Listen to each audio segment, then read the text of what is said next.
Welcome back to Chaos in the Old World. This is going to be the last half of round 5, and this is likely it. It may be the end of the game. All right, we are going to go right into the battle phase of the round, and the first battles are going to happen in the Empire, so let's get to it. All right, and for this battle, Slaanesh has 2 defense cultists now. That was their upgrade card. And Nurgle also has 2 defense on all of his units because he played Reign of Pus in the area. So, up first, of course, for attacking is Khorne. He has to do 2 hits at least to take out any 1 unit in the Empire. And this time he rolls horribly. He rolls a 2 and a 1, which is not any hits at all. No token for him on the threat dial. But we still have some more battles to go on here. So up next is Nurgle. Nurgle has 1 Plaguebearer warrior. Rolls 1 hit. 2 hits. Another 6. Wow. Nurgle. And a 5. That's 3 hits for Nurgle. So he's going to take out Khorne completely. And he will remove 1 of the... So 1 hit for the Khorne unit and 2 for the cultist of Slaanesh. Wow, nicely done from Nurgle. But now it is the Demonette's attacks. There's 2 of them, so they get 2 attack dice. And wow, misses all around there. So the only one that did anything damage-wise there was Nurgle with 3 hits. Nicely done, knocking Khorne out of the area. The next battle that's going to take place is going to be in Tilia. So let's go ahead and zoom down there and perform the battle that's going to happen in that area. All right, so last time Khorne spent 4 power points to bring in the Bloodletter. Let's see if he can do any hits here. And yes, just off screen, but he rolled a 6. It's 1 hit.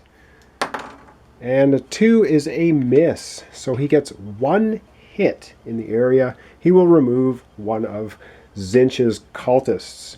And we do have here for Tzeentch 2 of our horrors. They do 1 attack dice each. So we roll a 4 and a 2. We get 1 hit. That's enough to knock Khorne out of the area. All right, that is the end of the battles in Tilia. Next battle is next door at the Border Princes. Let's go and do that. Oh, and let's not forget, Khorne just knocked a unit off the board. He gets a token on his wheel. We'll do that first. All right, Khorne knocking off Tzeentch. Cultist gets a token on the wheel. All right, over to the Border Princes for the next battle. In the Border Princes, again, a Bloodletter. But don't forget, Slaanesh's cultists and their Demonette warrior both have 2 defense. So Khorne has to do 2 hits here. Wow. So I don't know if you can see that one. 6 and a 4, that's 2 to start with. Another 6, that's 3 hits. Can he do another one? No, 3 hits. Well, 3 hits is only good enough to knock out 1 unit, but he is going to take out one of the cultists of Slaanesh. And yes, another token on his wheel. So let's go and do that. Oh, forgot to roll for the Demonette. Let's do that first. A 4. Yes, that's enough to knock out the Bloodletter. However, yes, Khorne, another unit knocked off the board, another token on his wheel. Wow, Khorne racking up 2 tokens on his wheel. That's pretty impressive for this round. That's all the battles that are going to take place. There are no more left to happen. And so now we go to the corruption phase, and the first part of the corruption phase is placing or is looking for a domination in the region. So let's take a look and see if there's anything going to happen there. Well, Nurgle has 1 unit up here in Troll Country. However, it has a resistance of 1, so there's going to be no domination there. Of course, there's no units at all over in Norska. So following the chain, the arrows, we go down to the next region, which is the Empire.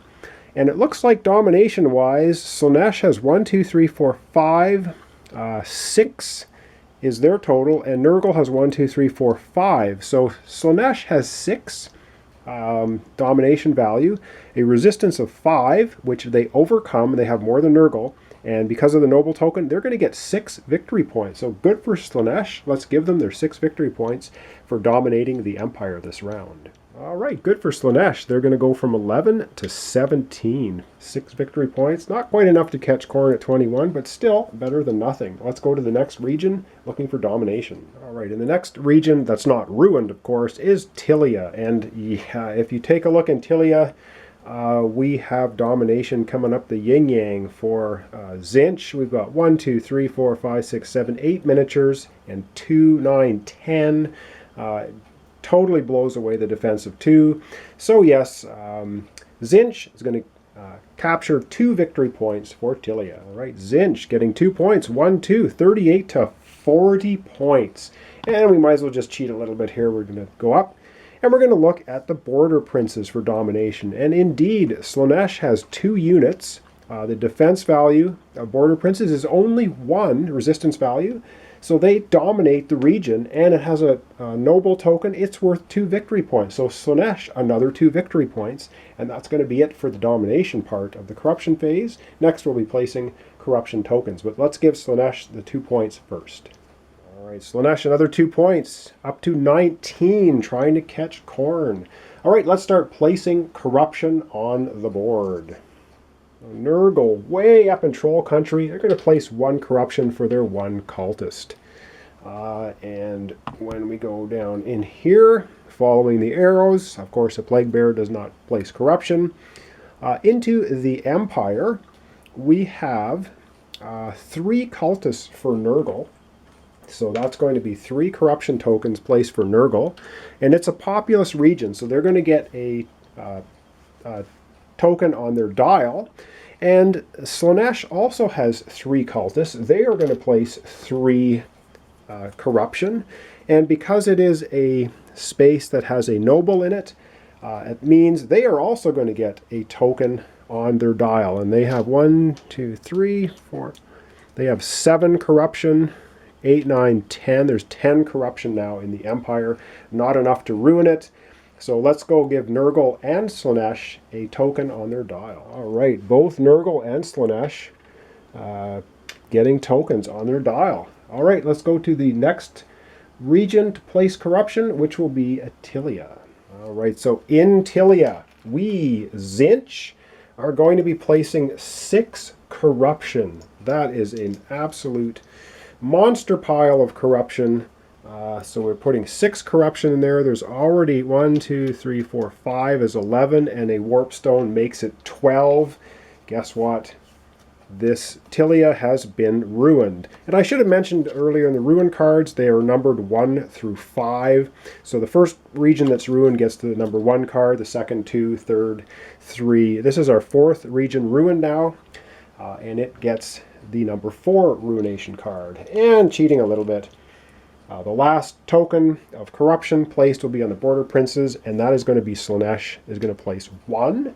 That's not enough, though, to get another token on the dial. And yes, I forgot. Because we're sitting here with a warp stone and a magic symbol, Tzeentch gets to put a token on their dial. So let's go ahead and Tzeentch gets a token on their dial. And looking at tokens, it looks like Khorne has the majority. They're going to get a couple of dial spins, but we're not at that phase yet. So that was the corruption phase. Now we're going to begin the end phase. All right, so the end phase, the first thing we do is we remove the cards from the board.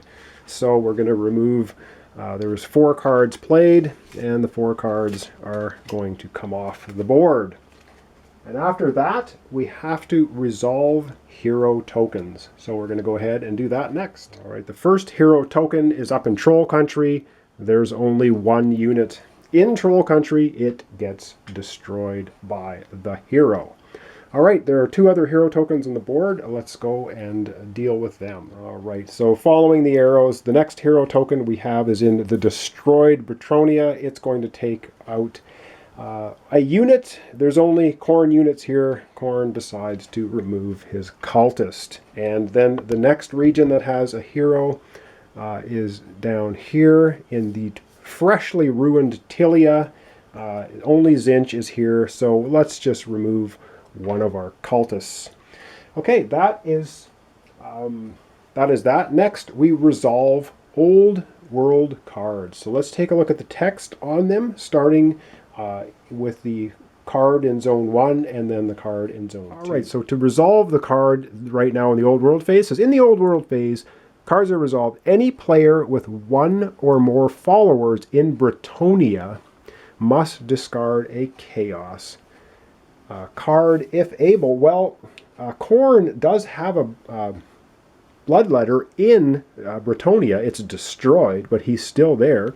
He has to discard a chaos card. So I'm just going to do that off camera. We don't need to go to the board for that. And the next one is Witch Hunters. It says in the end phase, when old world cards are resolved, each region containing a hero token, the player with the greatest threat loses one corruption token there, if there's any present. So we're going to go ahead and do that. All right, so Nurgle moved a unit up to Troll Country, placed a corruption, but the corruption's coming off because of the Witch Hunter. So really not of any use there. All right, there are only 2 other locations with hero tokens. I guess we'll cheat a little bit and do this. Of course, one of them is destroyed, Bretonia, so there isn't going to be anything going on there. And the other region, which is just freshly destroyed, we can remove one of the corruption tokens here, which isn't going to mean anything because when we do the ruin the area, the corruption tokens come off anyway. All right, on to the next part of the end phase. And the next part of the end phase is to score ruined regions. And this region, Tilia, freshly destroyed by Tzeentch. And he's really the only one. He's the only one there with like 13 corruption tokens. And there's no other corruption tokens from any other faction in there. So Tzeentch is going to get all of the points. So for ruining the area, 5 points for Tzeentch. And it's Tilia going to be another 9 points. That's 14 points for Tzeentch. Yes, let's go to the victory track board and add 14 points to Tzeentch. All right, Tzeentch smoking. He is at 40 points plus 14. Wow, right to the top of the track. 54 victory points right now for Tzeentch. That is scoring ruined areas. And the last thing we do is advance the threat dial. So let's go ahead and do that. All right, Khorne, having 2 tokens on his dial, has the majority. He's going to get to do dial turns twice. So his first turn, he gets an upgrade card and another upgrade card. So he gets 2 upgrade cards. Let's go to his area and give him the 2 upgrade cards. All right, so Khorne getting 2 upgrade cards.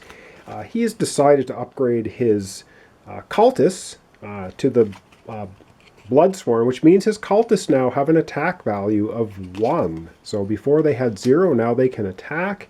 And his bloodletters, that says now, in battle, your bloodletters roll their battle dice and inflict any casualties before other figures roll their dice. So it's sort of a preemptive strike for the bloodletters, and these are double-sided cards, same thing on each side. So that's the upgrades for Khorne. Let's go back to the threat dials. It's Nurgle's turn. All right, Nurgle with a token on the dial gets to turn it once. They get an upgrade card. Let's go see what they're going to choose. All right, so Nurgle has decided that he's going to use Power of Pestilence as his upgrade card.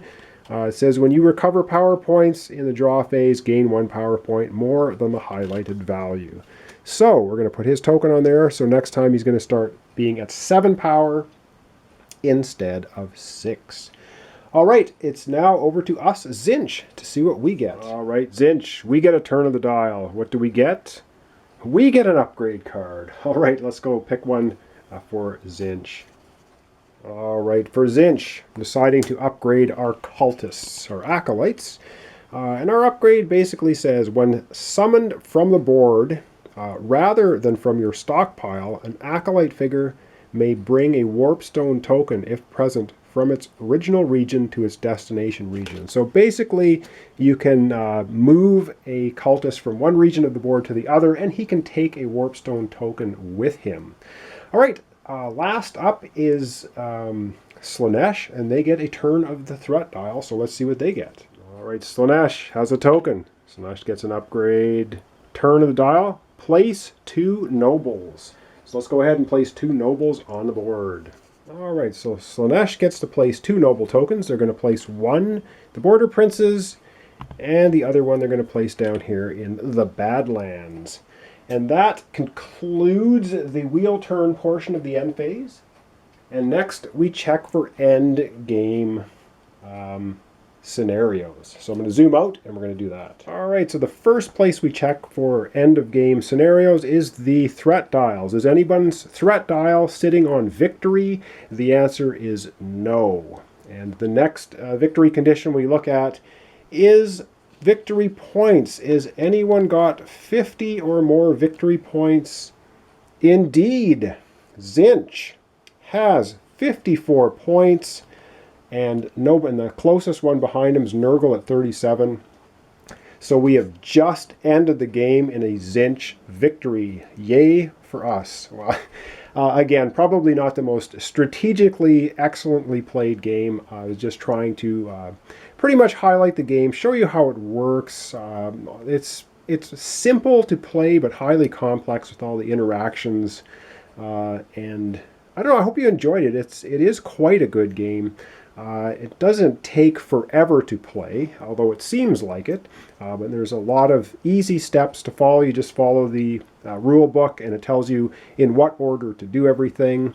And there's a lot of options as each player gets to make different choices each turn, every round. And each of the 4 Chaos Gods play slightly differently. That you see they have different objectives, different things happen on their threat dials, and the threat dials have a different number of turns, and so on. So anyway, I hope you enjoyed the series. It was fun bringing it to you. Again, Fantasy Flight production, excellent quality, the miniatures and the cards and everything. Just a really fun game. And anyway, hope you liked it. Join me soon, probably in a few days or so, where I'll be starting another playthrough series of a board or card game. I know what it's going to be, but I won't tell you. I'll let you wait a couple days to see. All right, thanks so much for watching. Thanks for subscribing if you'd like to see more playthroughs. I have a couple dozen or more already up on my site, on my YouTube channel here. You can check the playlists. If you like the videos, you can give them a thumbs up. I appreciate that. Any comments are welcome. I try to answer as best I can. Anyone wants to leave some comments or what have you. Again, thanks so much. It's fun bringing these board games to you. I give you an idea how they play all the way through to the end. That's what I do here on my channel. So thanks again so much. Join me in a few days or so for another playthrough series.